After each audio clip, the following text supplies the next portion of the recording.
How to create a MySpace account. Hello guys, this is Atticus and welcome back to another tutorial video. In today's video, I'll teach you guys how you can create a MySpace account. So without any further ado, let's dive right into it.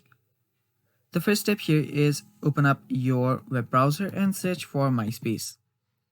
You can directly head over to myspace.com as well. After you do that, on the left hand side, you'll find two options. The one is sign up, the other is sign in. If you already have an account, tap on the sign in option to sign in. If not, you can tap on the sign up option to create an account. Now there you will see three different options you can use to sign up. First is Facebook, second is Twitter, the third is email. Now you can use whichever is easier for you. And for this video, I'll just use my email.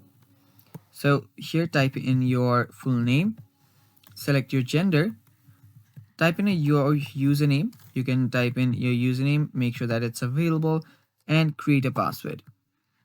After you create a password, what you can do is you can type in your email, make sure that your email is associated or email that you normally use.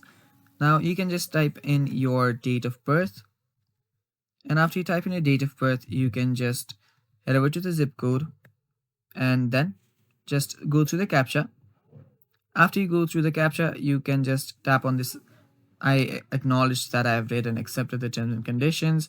And after you do that, you can create an account. So that is basically how you can create an account in MySpace, guys. Thanks for watching. Stay tuned for more, and bye bye. Take care.